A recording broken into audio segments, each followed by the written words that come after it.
Good evening, everybody, and welcome aboard. We are going to get started to our three-step program. Once again, we're learning Torah. We're looking for inspiration, for motivation to keep on doing what we need to do, to get in the right frame of mind, to be able to do what we need to make Mashiach our reality. And of course, the best place to look for that sort of direction is in the book of directions, the book of Hira'ah, the Torah. So we'll start off with what's going on this week in the calendar. And from there, we'll talk about what's going on this week in the Parsha.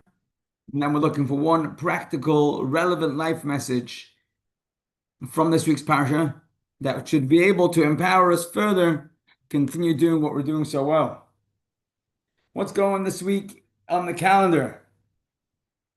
So, for starters, yesterday was a big day. Sunday this week was Isru Chag, the day following Yom Tov. It was the day following Shavuos, which in itself, the day after any Yom Tov is a big deal, especially this Yom Tov, the Yom Tov of Shavuos.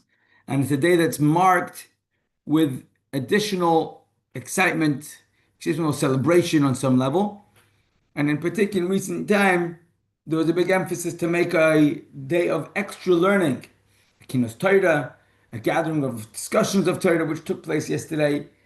And in addition to that, the entire week, all the way till I think Thursday is the last day, are the 7 days of Shilumin till Yud Beis. Let me just check this up, making it wrong. Yep, Thursday's the last day. Each one of these days are days of catching up. In which way? When it was the times of the Beis Hamikdash, every single Jewish person was expected and was supposed to make their way up if they were able. For those of us who were able to travel up to Yerushalayim and HaKodesh to the Holy Beis Hamikdash. And when they came to the Beis Hamikdash, the foot festivals arriving in Yerushalayim would be a great celebration, and also a big mitzvah of being able to fulfill the mitzvah of being Oile Regal. And together with that came the obligation that whenever a person came to visit the Beis Hamikdash, there was a mitzvah not to come empty-handed. It would be a mitzvah bringing an Oilas Re'iyah, a carbon, an offering, just for the fact that we came to be seen and to see. And also there would be shlamim that would come with it, the chagiga, the Yom Tov offering that would be eaten in celebration of coming for a foot festival for a regal.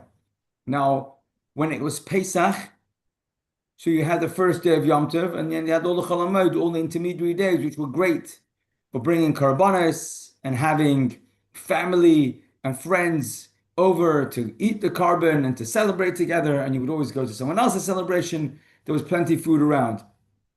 But also there was plenty of time to eat all that food because there were intermediary days which enabled the people to be able to bring the karbanos. And the same with the sukkahs. On Shavuot, since it was only a one-day Yom Tov, so then they ran out of time being able to bring the karbanos, and therefore there were Yomei Tishlumim. There were days to catch up in which people would stick around and bring their karbanos that they had to bring. And for 7 days, starting from the first day of Shavuos, there would be full of karbanos just for the sake of celebrating, even though it wasn't Yom Tov itself, it wasn't even Chol Hamoed. And that's one of the days that we are in right now. And it's because of that in shuls till today, and even at home, we don't say tachnun during these days, this entire week until Thursday included. There'll be no tachnun, and that is because we don't do confessional prayers asking for forgiveness in times of celebration, which is what we are in right now. So that's a big deal because Sunday, Monday, Tuesday, Wednesday, Thursday are all regular days if you check the calendar. But actually, even though it's a regular day, in that regular day, there's an element of it's a special day. It's a special day. It's Yimei Teshlumin, and the halacha tells us that we're not even supposed to say tachnun during this time because it's such an important celebration on a regular day. So that's big. We had Isru Chag and we have Yimei Teshlumin. It happens to be that over this Shabbos, on this coming Sunday, which is before we have the next year, will also be the 15th day of Sivan, which is worth mentioning. Although if you read the history of Chamisha B'Sivan, 15th of Sivan Tezvav, in recent history, in 1927, Tafresh Pezayin, it was the day that the previous Rebbe was arrested in communist Russia. And at the time, it was considered the biggest disaster around.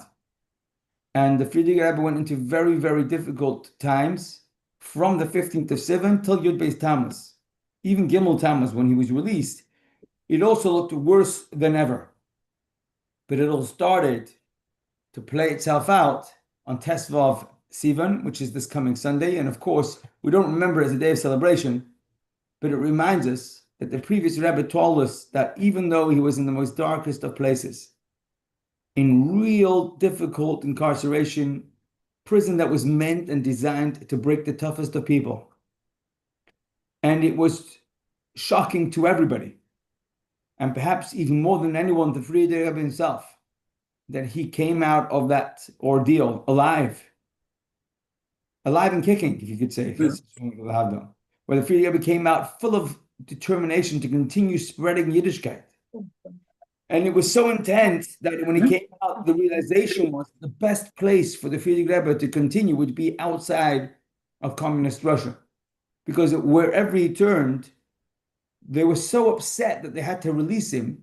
Anybody who came in contact with the Frierdiker Rebbe after that story was immediately in extreme danger. But the previous Rebbe won, and he was known as the man who stood up to Stalin and survived. And when he came to the United States of America to visit after that, he was considered the biggest Jewish celebrity. The people who were the most opposed to Hasidus and to Chabad in general were so celebrating with the Frierdiker Rebbe because what the ordeal he went through and what it meant that he came out victorious was so intense, so extreme, so important at that time as the communist regime was taking its hold and really breaking down so much of Yiddishkeit across the whole former USSR. So this day, the 15th Sim, which is this Sunday, is a day where we have to dig deep and remind ourselves that we have similar things, not on that level, but there are parts of our journey that we don't yet see the end of where it's headed. And in the current perspective, it looks extremely difficult to manage. And Chamisha Asa B'Sivan is one of those days where we remind ourselves that we don't have the full picture. We don't fully understand what's going on. But what we do know is that we are on the winning team without a doubt. And Hashem is with us literally. Literally. Hashem is not turning a blind eye. Hashem is carrying us step by step. And when we remind ourselves that, we don't think that once we reminded ourselves, we're going to remember forever. We do think that we will continue to need to remind ourselves, and therefore we will continue to remind ourselves. And we'll look around for those reminders to keep us pushing forward during the difficult times, celebrating the wins as they come along, and knowing that we're not trying to figure out whether we're going to win. We know for sure we are. We have bitachon. We're just curious to see how it's going to play itself out, and we're determined to do our bit and make our partners the upright partners that Hashem's asked us to be.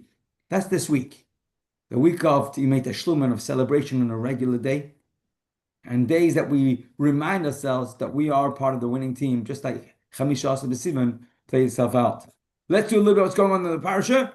And this week's Parshah is Parshas Naso. It's one of those famous Parshas because it is the longest Parshah in the book.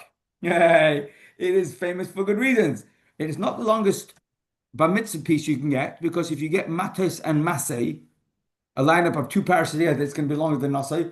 But Naso as a standalone, it's the longest parsha in the book, and it's the best.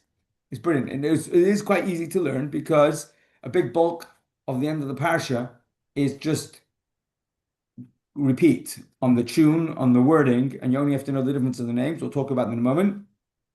The Parshas Naso, the very name is worth mentioning. Naso means to lift up.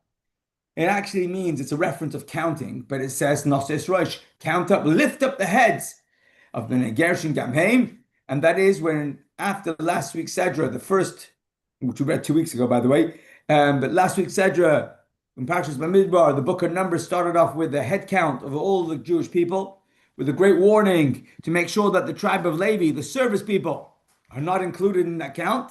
And then after they finish that count, we then start counting the service people themselves, the tribe of Levi. And last week we read the first of the three families of Levi that were counted, and they were the family of Kahas, the clan. And this week's Sedra, we continue on where we're up to, and we complete the head count of the children of Israel by taking the count of Gershon, his second family, and Merari, who then together have a total of 8,580 Leviim between the ages of 30 and 50. Now, if you remember, the Leviim were not just counted from the ages of 30 to 50, they were also counted from the age of 0 all the way up. Unlike the people of draft, who maybe were preparing to go to a war or to know what draftable age numbers we have. But the Shevet Levi, the service people, as we spoke last time, 2 weeks ago, were from the very fact that they are born, have value, and are already in service. And that was a message to us. But active service in the Mishkan was a very specific age bracket, only from the age 30, unlike the draft, which was of 20, and only to the age of 50, unlike the regular draft, which was to the age of 60. So between the ages of 30 and 50 was a smaller window, which obviously meant you're going to get a smaller amount, a smaller number of people will be included in that count. These would be the age of people who were doing active service in transporting and working to guard the actual Mishkan whilst they were in the desert. Now, what that included meant that when every time the Mishkan was time to go, pack up, and transport to another place, it would be the job of the Shevet Levi, of these service people, to do. Each one knew exactly what they needed to do. Each clan had a different section that they had to take care of, whether it was the actual building and with the drapes, with the curtains from Gershon, the walls from Merari, and the utensils, the vessels for Kahas. And each one had their own thing, and they would have to come and transport it. And there was very strict orders of how it had to take place, including, as we read, that the family of Kahas, who were the ones who transported the actual holy vessels, whether it was the ark, the menorah, the shulchan, the mizbeach, they had to wait until they were prepared by the kohanim. And the prep work meant covering them over with their holy covers, so that when the Shevet Levi came, they wouldn't come in direct contact with the actual utensils. Instead, they would be carrying them with their poles, and it would be covered articles out of reverence to them. And then Shevet Levi would take over what the Kohanim had prepared. They would kind of be the transporters, the porters of what they would take place. And we then have how the Torah mentions a number of the gifts that were given to the Kohanim. And after mentioning the gifts that were given to the Kohanim, the Parsha pivots to talk about the accused wayward wife, a woman who is married, and she's being suspected of cheating, of doing things that are inappropriate for a married woman. And the husband will bring her to the Mishkan, the house of Hashem, so that she could become verified to become exonerated, so that she'd be seen to be kosher, to be okay. Or if God forbid she had done something wrong, that would be her punishment. And what's fascinating is that Rashi tells us that the connection between the previous section in the parasha to this part is because the key is the Kohanim. If we see the Kohanim, the service people of Hashem, as people who serve themselves and happy to have a very high position, but they are self-serving people, and we don't see the connection between them and Hashem, that's disrespectful to the position of the Kohanim. It's certainly the case if the Kohen themselves doesn't see their service as a part of representing Hashem. But Hashem wants the people to be able to respect the Kohanim, not for who they are, but for what they represent. And Rashi says that unfortunately, if someone misses out on that respect, unfortunately, they may need to use the service of the Kohanim in a different way, which would include chas v'shalom having to figure out whether a person's spouse is being faithful or not, and whether they need to be verified to drink the waters of the sota, which is a very unique type of expression in which Hashem tells us there's a recipe for a literal physical potion, a drink that has Hashem's name scratched into it with a particular offering that was brought, the mincha, the meal offering that was brought by the sota. The sota is the suspected woman. And that potion would literally clarify whether she was kosher or not. But right after this story, there's the Torah then continues on to say that there's another time that a person might use the service of the Kohen, but not so much the service of the Kohen. Rashi says this is an example of what a person should do when they realize that sometimes even strong-minded people, people of great value, with great morals, could sometimes get themselves into a place where they compromise themselves. And included in that is rage or drunkenness. If a person gets themselves drunk, they can't expect themselves to be able to be level-headed. Says the Torah, if a person realizes that it's possible that there's a faithful wife who decided to do something, as the Rashi points out, the Soiti comes to Lashon Shtos, Sat, she turns away. A spirit of folly, of stupidity, doing something foolish, can overtake a person, and a level-headed person who's very responsible and in most areas of life gets it all right. But when things get tempting or things make me lower my guard, as a normal, healthy human being, I can expect myself to make mistakes. And therefore, it's normal. It's commendable almost for someone who realizes just how human beings are to refrain from drinking wine might be a natural conclusion.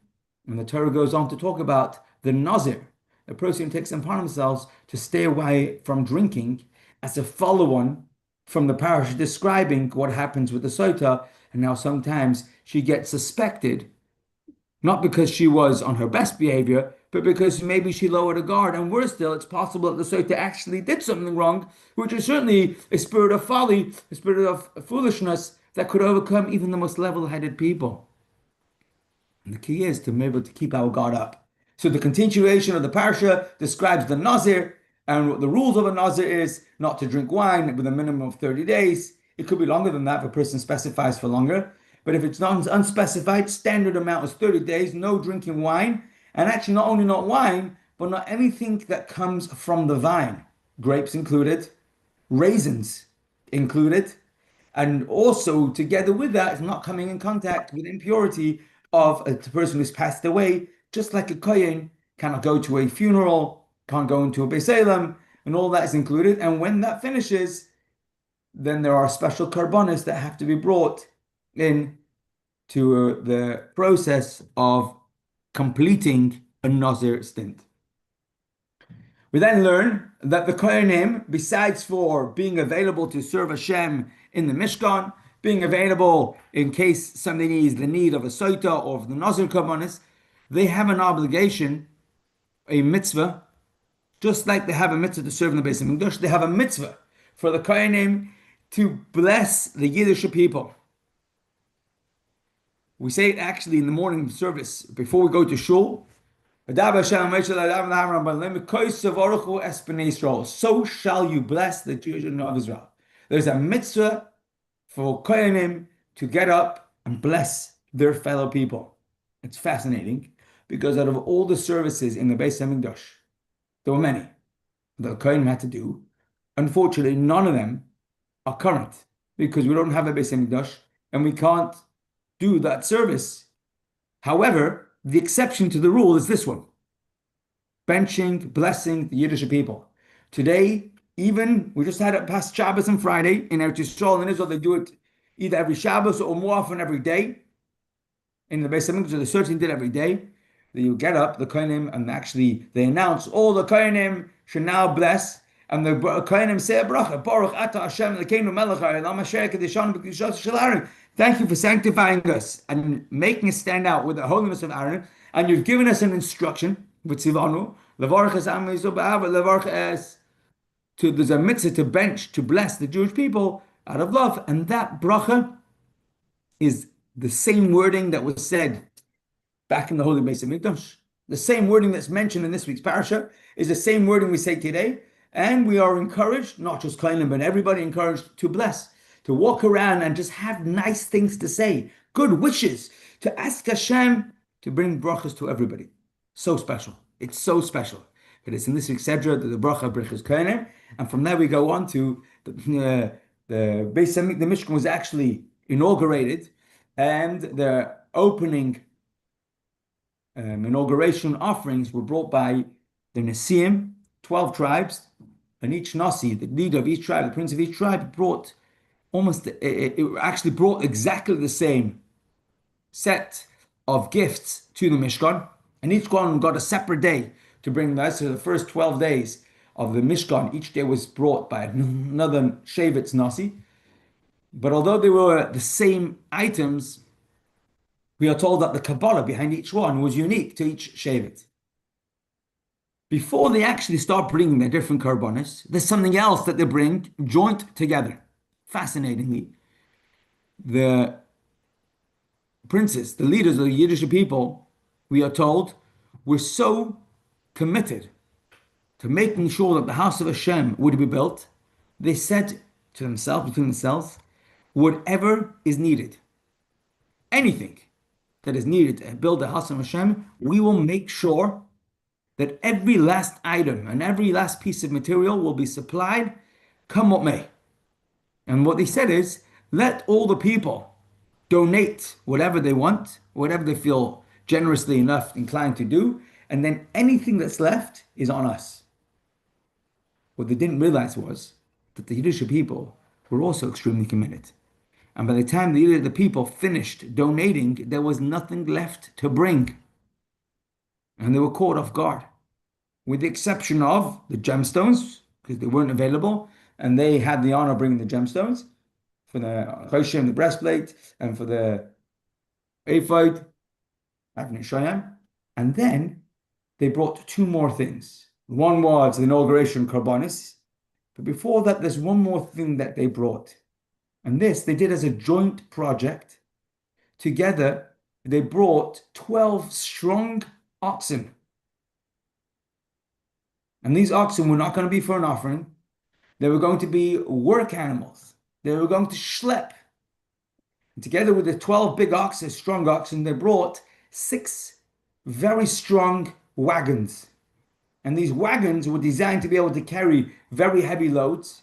And these 6 wagons were going to be used, 2 oxen per wagon, to transport all the pieces of the Mishkan once it was built. And this was donated, 1 ox, and I guess you could say half a wagon each. And together they had 12 oxen and 6 wagons. And those were donated to the Mishkan. And then after that, they go on to describe each one of the 12 Shvatim, were individually described by the Torah, because each one, as we said, had a different Kabbalah behind it. But practically, it says the same, and that's also, as we mentioned earlier, it's an easy sedra to prepare, because once you learn one of the gifts, you now just have to say those gifts 12 times, and you pretty much finished the Parshah in the book. So that's a bit about what's going on this week in the Parshah. And as we said, it's the longest one in the book. It's also the one that has the Birchas Kohanim in it, the blessing of the Kohanim, and it also has a very long section of Chumash on Wednesday. So make sure you pace yourself that way. Okay. We are going to jump into one practical, relevant life message that we want to take from the Parsha, starting off with a question that reads as follows. There is comfort in predictability. Sounds good. But also a kind of dullness. If it's predictable, it's dull. Do we prefer a life that feels stable or one that is carefree and doesn't feel stuck? Okay, these are options. I just want to ask, if someone says to you, you are so predictable, is that a compliment or an insult? Help me out. Unmute. Depends what they're saying. It depends what they're saying about what is predictable. In what stage of life are you saying something's predictable? If you're saying we go to shul and we daven and we keep everything, is that predictable? Yes, but that's what we want to be, because we want the Yidden to carry on, and that's how they will carry on. But if it's said in another part of life that you do the same thing at the same time every day, is that predictable? Well, possibly, because of circumstances. So how are you asking the question? What do you want? In which part of life do you want it to be predictable? At the moment, the Jewish people would like their life to be predictable and safe. And if that means being like a sheep, we'd all rather be like sheep, because we really want to go out there and feel safe in our streets. 100%. Is that predictable? Yes. But that's because it's now. Yes, yes. I'm going to say it's not only now. I'm going to say what you're saying is very true. We do want to be predictable. We want to have to be able to predict what's our future. Having said that, I'm going to argue if someone said to me, "You are so predictable," and they actually said that word, it's a bit like if someone said to you, "Hey, Jew," is that a compliment or an insult? Well, you could say if it's a fellow Jew, then they're probably having a laugh. But if anyone else says, "Hey, Jew," my guard automatically goes up, what's coming next? Because when I'm called Jew, unless it's someone who's being super polite and extreme, speaking the Queen's English, who's not around anymore, so the King's English, then maybe, perhaps. But most times, someone says, "Hey, Jew," even if they would like to compliment me, that's not part of the compliment 9 times out of 10. And I get worried that doesn't sound complimenting. I'm going to say when someone says you're so predictable, I like to be predictable. But if I'm being told that I'm predictable, there's a good chance that someone's having a jibe and then someone's trying to make me feel uncomfortable. But I might be wrong. That's my position. I'm not arguing. I'm certainly saying that we want predictability, absolutely, because there's a comfort in being predictable. If we know what to expect, Mm. if we know how to prepare for it, it makes us feel safe. It makes us feel like we can be in control. But on the other hand, when things are predictable, when I know what's going to happen next, it almost takes the excitement out of life. It becomes dull. So some things we want to be dull. We want to have just safety in the most dullest form. Simple, pimple. Just give me safety as dull as it gets. Don't make it complicated. Make it dull and make it predictable that we're safe. Absolutely. And sometimes that's what we want. We're asking, do we really prefer a life that's very stable? Or do we also want a life that's carefree and doesn't feel like we have to do the same thing day in, day out and we're stuck? Yeah, Or both. sometimes. You know, when you're a young couple and you're getting married, you don't want what everybody else has had. You don't want the same dress. You don't want the same shoes, the same anything. You want to be unique. You don't want to be, you want to surprise everybody. And it's the only wedding that's going on in the whole of the year. And Right? when you're young, it's a little, oh, look, when you're young, it's a When little you're young. easier. Yeah, and even younger. See, that a baby's not predictable. They do different things on the same day at the same time, and they're completely different. Oh, So they're yes. not predictable. And also, if somebody this day in this day and age turned round to you, and I've had it said to me, "You Jew," that actually would be predictable because I wouldn't expect them to say anything else. But maybe that's just me. Yeah. I mean, maybe that is me. Baruch Hashem, every Predictability Jew is a is proud safety. Jew. Yeah, predictability is safety. And depending on where you are in your life and how old you are, sometimes predictability and safety comes at the top of the list. Yeah. I'm going to borrow, though, what you mentioned earlier. If anyone wants to chime in, please, at any point, Yeah, just please. unmute. I just wanted to say this idea you mentioned, like about a wedding.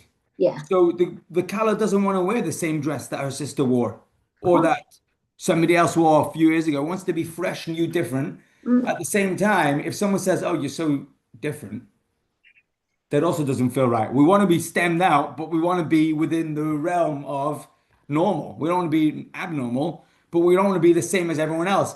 And this tension of do we want to be unique? Do we want to be the same? They're both real. Mm.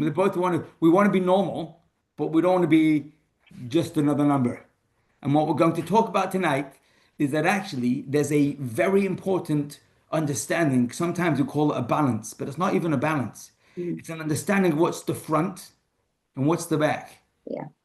And when we get that right, it's not about trying to strike a balance. It's about figuring out what's the main thing and what's the background. And understanding that allows us to be able to make sure that we're getting it right and we're being carefree and predictable at the same time, but just carefree in the right areas and predictable in the right areas. And the way we're going to learn this is actually from this week's Parsha, in which we discuss the gifts that we mentioned actually with the Kohanim, sorry, not the Kohanim, the Nesiim, the princes of all the 12 tribes donated vehicles, chariots, wagons with which the Shevet Levi were going to transport the Mishkan. There's a beautiful sikha that describes why this wealthy, high-end house of Hashem gets away with minimalistic 6 wagons to transport an entire gorgeous building. And the Rebbe explains that actually this was the area in which they demonstrated there was no extras. There was nothing surplus in the Mishkan. If there was gold-coated walls, it's because gold-coated walls was needed. It was part of service of Hashem. If there would have been any extra gold, that would have been a waste. And there was nothing wasted in the Mishkan because we believe that every bit of goodness that Hashem has gifted us with is part of our mission in life. It's not disposable. It's because Hashem needs us to use it in the right way. But that's not what we're talking about today. Today we're going to focus on who used those 6 wagons. And perhaps more importantly, who did not use any of those 6 wagons. So here's the passage that says, Moshe took the wagons and the cattle and gave them to the Leviim. He gave 2 wagons and 4 oxen to the sons of Gershon according to their work. Their work were the drapes, the curtains, which were heavy, they were very big, and they needed to have vehicles to transport them, and they got 2 out of the 6 wagons, and therefore 4 out of the 12 oxen. And he gave 4 wagons and 8 oxen to the sons of Merari according to their work, under the direction of Yisamar, the son of Aaron, the priest. The Merari family were transporting much heavier material. They were transporting these gold-coated massive wooden beams, the heavy sockets. These were very, very heavy and bulky items, and therefore 2 wagons would not be enough. They needed 4 wagons. If you do the math, 2 plus 6 means you got 0 left. Sorry, 2 plus 4, and you only start off with 6, you got 0 left. Okay, so 2 families have taken up between 2 and 4 wagons, and they're none left. To the sons of Kahas, he did not give. For incumbent upon them was the work involving the holy objects which they were to carry on their shoulders. Chana, yes, you're right. 2 plus 4 is 6. Mrs. Hanson will be proud of you. Okay. Yeah. Upon them was the work involving, train of thought, which were they would carry on their shoulders. Yes, the family of Kahas had to carry the holy vessels, and they were not allowed to use wagons, and therefore they didn't get any wagons, and therefore they would be able to do their work appropriately, which is to carry them on their shoulders. Sons of Kahas had to carry them on the vessels, on the shoulders, and this was how they traveled for 40 years. Family of Kahas carried each time, and remember we said there was poles, and the Aron, and the Shulchan, and the Menorah, and the Mizbeach had the poles and they carried it on the shoulders, and that's how they moved. Very important. Now, Rambam tells us in the halacha, when the Aron is transported from place to place, it shall not be transported on an animal or on a wagon. Instead, it's a mitzvah for it to be carried on one's shoulders. And here says Rambam, in the book of halacha, backing up this important halacha, he says there's actually a story in Tanakh when this was forgotten and it was not done, and unfortunately disaster struck. Since David HaMelech, forgot and had the Aron, transported on a wagon, there was an outbreak of divine anger at Uzzah. Instead, it's a mitzvah to carry it on one's shoulders, as the pasuk says, for the holy task is their obligation, they shall carry it on their shoulders. When the Leviim carry the ark on the shoulders, they should carry it face to face. So there's 4 poles, or 4 ends of the pole. Each one has 1 kohen, and the 2 kohenim on the back and 2 kohenim in front should face each other, which means their backs pointed outward and their face inward, which is really a bit of a backwards way of carrying something. Usually you carry the item on your shoulder and you're on the outside, but here they had to carry them in the inside.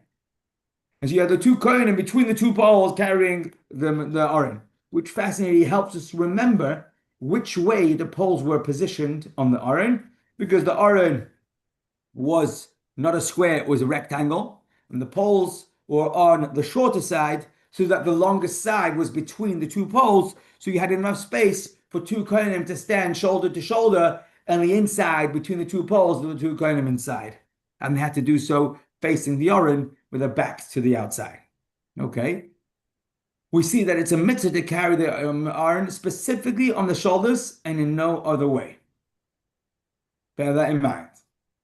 Moving right along, let's do a little bit of history of the story that the Rambam told us about when David HaMelech forgets and has the Aron transported on an animal, not on a shoulder. So the timeline, in the beginning, the Aron was made, so this week we talk about it. It was made a few weeks ago in the readings, but actually it's right at the beginning. In the building in the Mishkan, it's built in the desert. It travels for 40 years in the desert. And when Yehoshua leads the Yidden into Eretz Yisrael, it's brought to Shiloh eventually, where the house of Hashem, the Mishkan, is built up, set up, becomes a permanent structure kind of thing, although it's a temporary structure, but it stays there quite permanently for over 300 years, and it rests safely for many years there. Eventually there's a war, and the Pelishtim capture the Aron. But they very quickly realize that they don't want the Aron, because plagues are breaking out wherever the Aron is. And therefore they return it to the Yiddish people, and they leave it in the Jewish area in Kiryat Yarim, and it's not yet in Shiloh. Shiloh is already destroyed. It's not yet in Yerushalayim. Yerushalayim has not yet even been nominated. And it's just there. It's stored and waiting for decades by Avinadav. Eventually, David HaMelech acquires Yerushalayim, and he orders the Aron to be transported from where it is in storage to be brought to Yerushalayim. He then sends out Avinadav's two sons with the oxen, and they're going to drive the Aron to bring it to Yerushalayim. And whilst the oxen are dragging it, the oxen stumble, and the Uzzah, who's the son of Avinadav, reaches out to support the Aron of Hashem. And God forbid it shouldn't fall. And the moment he touches the Aron, instantly he dies. And that was tremendously shocking. Don't forget, Uzzah was the son of the person who had hosted the Aron for so long. And the mistake was, let's read it inside. The book of Shmuel says, David arose and went all people that were with him from Valley Yehuda to bring up from there the ark of Hashem, which is called the name of Hashem, which dwells upon the Keruvim being upon it. And they set the Aron of Hashem upon a new cart, and they carried it from the house of Avinadav that was on the hill. And Uzzah and Achia, the sons of Avinadav, drove the new cart. You can imagine they did everything to do this the right way. They had a brand new cart built, brought over the strongest oxen in the most respectful manner that they could put forward. Unfortunately, forgetting a basic instruction of the Torah. And they brought it out to the house of Avinadav, which was on the hill, with the ark of Hashem, and Achia went before the ark, and David and all the house of Israel made merry with all manner of instruments of cypress wood, and with harps, and with, I can't even read this, and with timbrels, and with sistra, and with cymbals. There was a lot of music, there was dancing. It was a very, very joyous event, because they're bringing the Aron of Hashem to the house of Hashem. And they came to Ger Nachon, and Uzzah put forth his hand to the Aron of Hashem and grasped hold of it, for the oxen swayed it. So he's trying to save the Aron, but unfortunately, he thinks that us human beings will have to lift and carry the Aron to support it on the wagon. And Hashem's anger was kindled against Uzzah, and Hashem struck him down there for his error, and there he died by the Aron of Hashem. It was a very, very sad. Says the Gemara in Sota, which we actually just finished learning. It's connected to this week's parasha because we read about the Sota in this week's parasha also. But Rava taught, Darash Rava, Mipnei ma nenash David. For what reason was David punished? With Uzzah's death, he took it very personal. David was broken by the fact that Uzzah died at that moment. He was punished because that's David HaMelech, had called matters of Torah songs, Zmiros. Shenemar, as it stated, says in Tehillim, Zmiros, your statutes, the Torah, have been my songs in my house on pilgrimage. When David HaMelech was on the run, when David HaMelech was in difficult times, it was the Torah that was his songs that kept him going. And Hashem said to him, matters of the Torah are so difficult and demanding that it's written, will you set your eyes upon it? It is gone. And you call them songs? For this reason, I will cause you to stumble in a matter that even school children know. It's written concerning the wagons brought to the base of Mikdash, the Mishkan, our Sedra, Parshas Naso. But the Bnei Kahas, but to the sons of Kahas, he did not give. For incumbent upon them was the work of carrying the holy objects, which they had to carry on, because of you saw with their shoulders. And David made a mistake. He erred and brought it in a wagon. And that was the mistake that David made that caused the death of Uzzah, which was an outcome for how David HaMelech had viewed or expressed a view of the Torah. Instead of giving it the proper respect, David had referred to the Torah as his songs, as miros, as songs to Hashem. And that wasn't okay.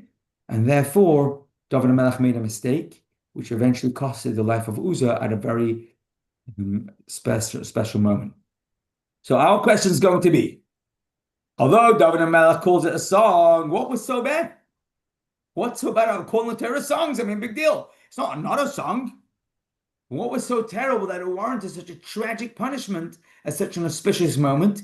And of course, what we're going to understand is that what David HaMelech learns from the story of Uzzah's passing, which we now know from the Gemara was connected to how David HaMelech views and teaches us his view on the Torah, was also how he expressed it with transporting it by a wagon rather than by kosef on the shoulder.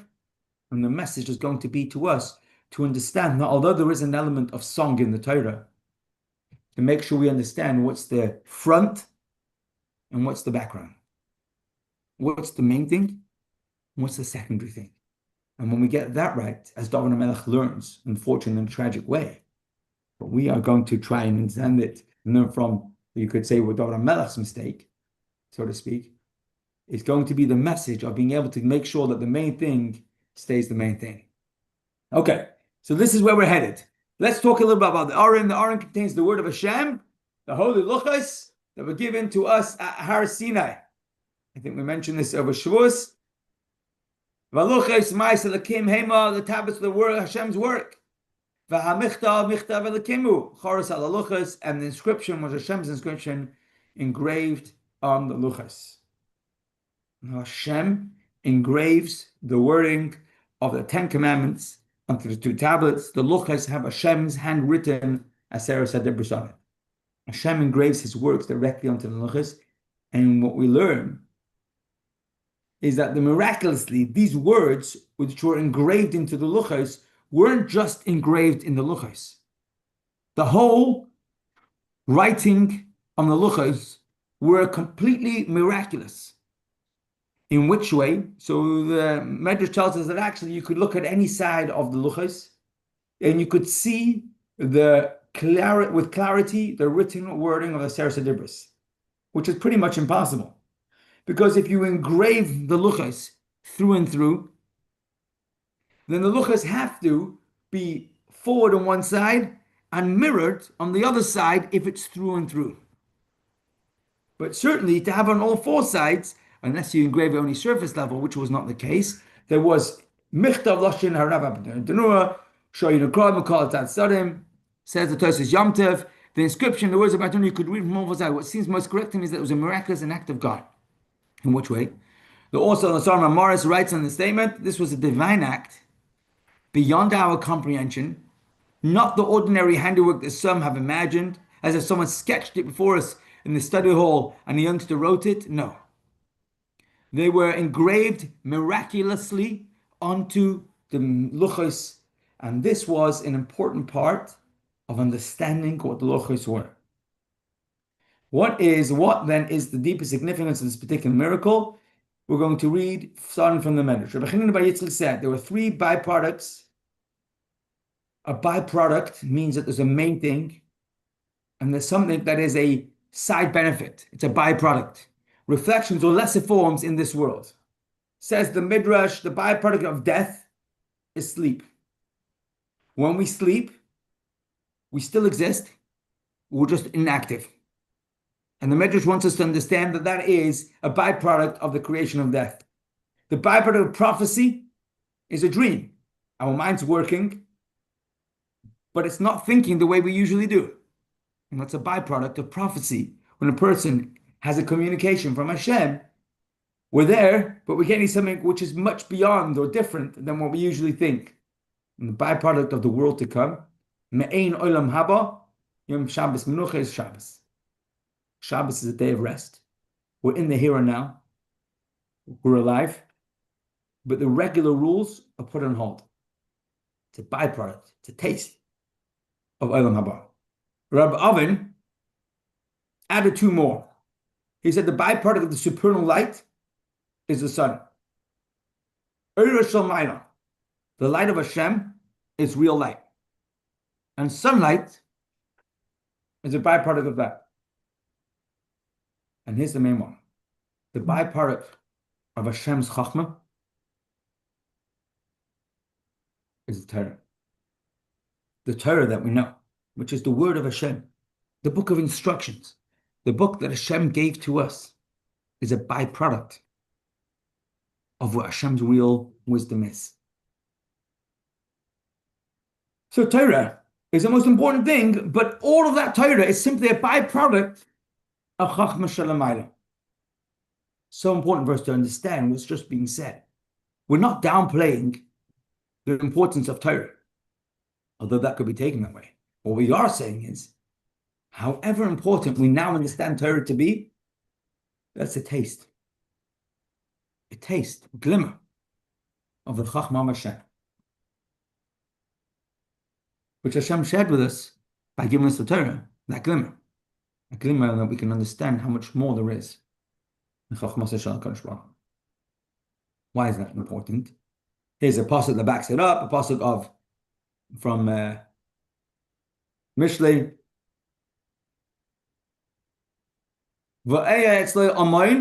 I was nursing beside him, next to Hashem, and I was his delight every day, praying before him at all times. The Torah, on the one hand, is what Hashem deals with all day. But in a different pasuk tells us that all of that is just a taster of what really is going on, and the Torah is almost nothing compared to Hashem's real Torah.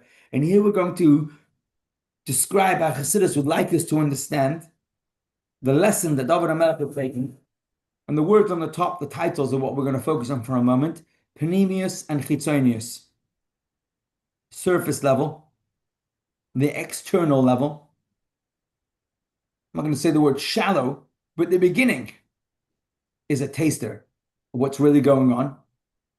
But it doesn't fully capture at all what's happening inside. If you meet someone, there's the first impression, and that first impression often has to do with the way they present themselves, what they're wearing, what their appearance is. But that's the chitzonius, it's the container. It's the outside, it's the external side, the chitzonius. The panemius, the internal, takes a long time to be able to connect with, and is very often much, much deeper than anything that was picked up in the beginning. The challenge we have often is that we get caught in the chitzonius and we don't hang around long enough to be able to discover the panemius. We judge a book by its cover. But let's not talk about judging someone else. Let's talk about discovering our own neshama, our own connection to Hashem. And the gift that Hashem gave to us, His Torah, will also have its panemius and its chitzonius. When we learn Torah, there's what we see at face value. When we do mitzvahs, we see what we get at the beginning, at the surface. And we have to hang around long enough to discover what's on the inside, what's deep inside. The inner authentic expression of your deepest self would be the panemius, the deep inside. The outer, less authentic expression, shaped for others, is the chitzonius. This concept plays itself out over and over again across the board. And this is going to be the key to being able to understand what it is that we want when we say we want to have predictability. But at the same time, we want to keep it fresh. It's going to be the same thing we're going to say that David HaMelech called the Torah Zemiras, songs. What does it mean that's so terrible? Isn't there an element of song in the Torah? And of course, what's going to tell us is the message that we need to take up from here, where we're going from here, how it teaches us how to approach every area in life like a chassid, like someone who's taking aboard a lesson from Parshas Naso. It empowers us to be able to navigate what could seem like complicated balancing acts in life. But this week's Parashah teaches us it's not about balancing as much as it is understanding what's what in life. So which is the one is the Torah? Is it the inner delight, pnimis, or is it the byproduct, chitzonis? The answer to the Torah is two parts. Even Moshe could only understand a small part of it, of the pnimis. The deepest pnimis stays connected with Hashem and beyond our reach. And that's okay. It's okay that we don't get the fullest pnimis, as long as we understand that what we get isn't necessarily the pnimis, and we can keep our horizons wide. Let's read it inside the text. Text from the Tzemach Tzedek. Both are true. When it says the byproduct of the supernal wisdom is the Torah, so it's only a byproduct. Torah is only a byproduct. It refers to the Torah that was given to us in its physical form. This is called the level of the backside of the Torah. The Torah presented to us, but the root purpose and essence of Torah, about that it says, I was his delight every day, the inner core of Torah, which is a taste of Hashem's ultimate wisdom. That's the part of Torah that Hashem delights with every day.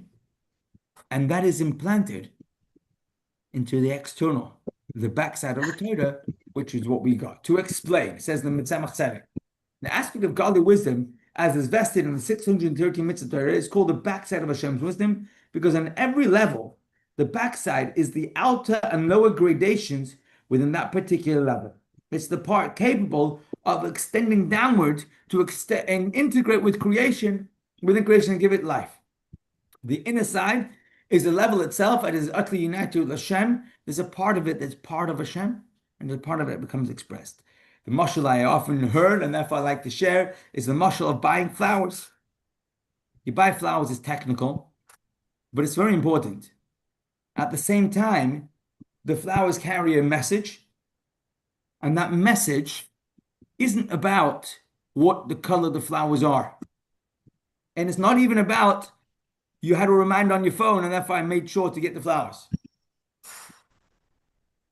The neshama of what the flowers are conveying, that's much deeper than the externality and can't necessarily be written down on a set of instructions.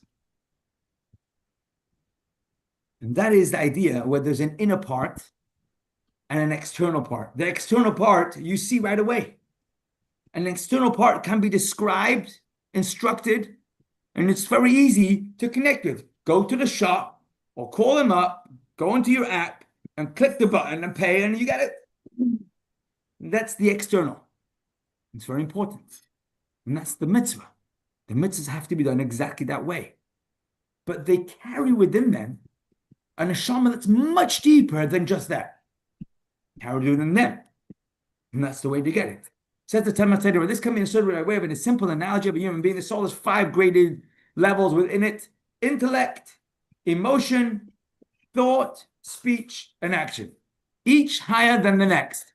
And action is the lowest of them all.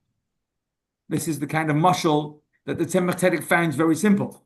The life force that spreads from the soul and manifests into action is as nothing compared to the life force that spreads into speech. How much of me is expressed in what I do?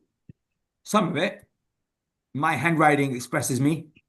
The words I choose to use perhaps express me.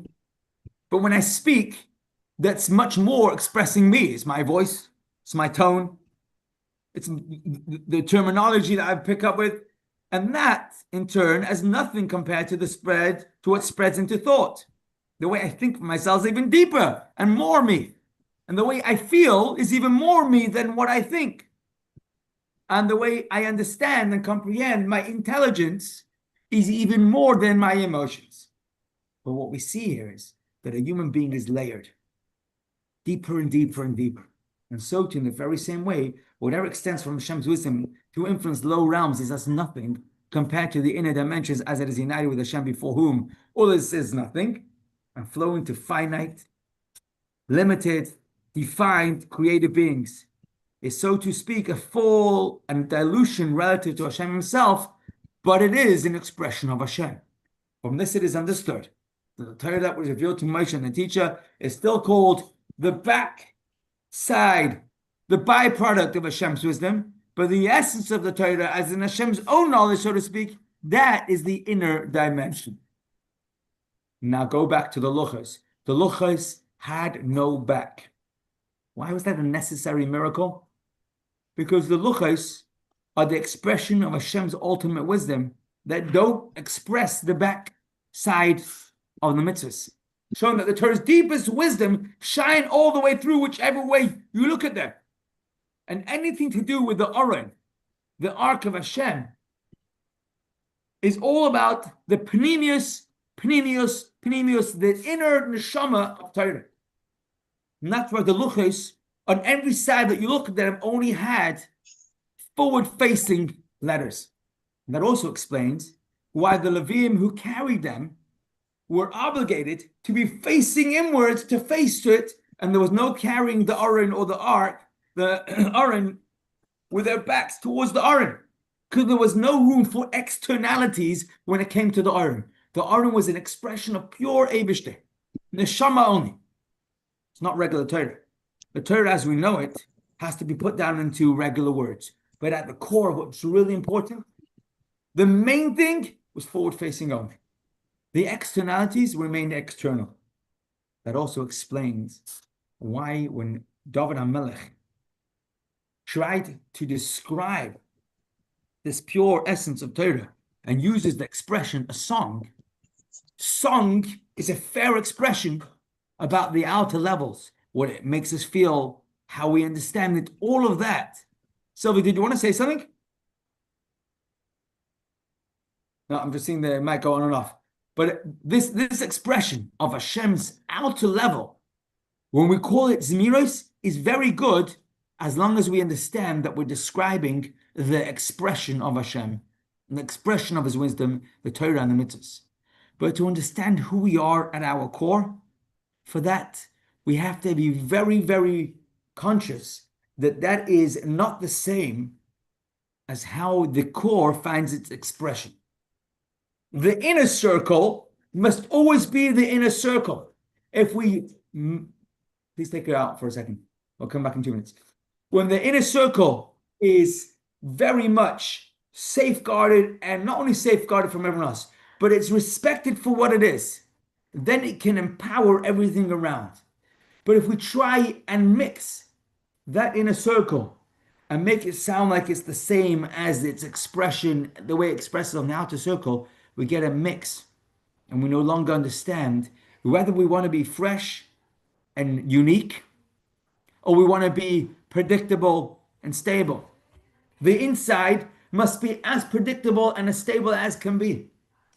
At the core of who we are, David HaMelech should never have allowed the Aron to be carried on anything that wasn't forward-facing, even if it's the most newest fancy schmancy cart, and it's got the strongest oxen, and lifting my hand to try and hold up this Aron is not understanding that at the core of who we are extremely stable, very predictable, non-budging in the inside.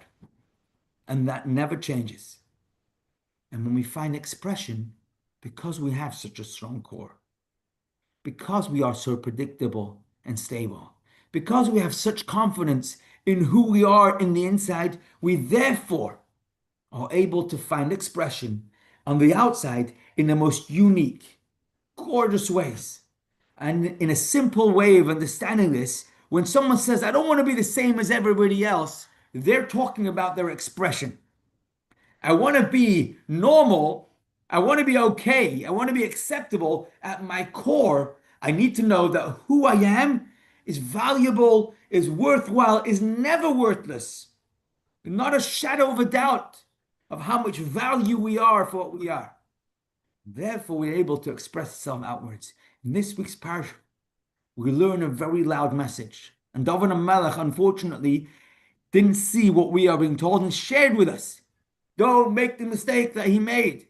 Don't put the aura in the same as what needs to be carried on wagons, because the core of who we are is never budging. And when we have that straight, we find expressions, unique, creative, expressing, and very, very much different and beautifying ourselves in every way of life, as long as the core stays whole and wholesome in what we need to do. Hashem should give us the koyach to not lose track of where we're up to. And Be'ezus Hashem, it should be a blessed week, a week full of tashlumin, of celebrations, no tachanun, no celebrations, as we said. And Be'ezus Hashem, with Hashem's help, same time, same place next week. Mitzvah Hashem on the following Monday. Thank you very much for joining, and be good, everybody. Thank you. Thank you.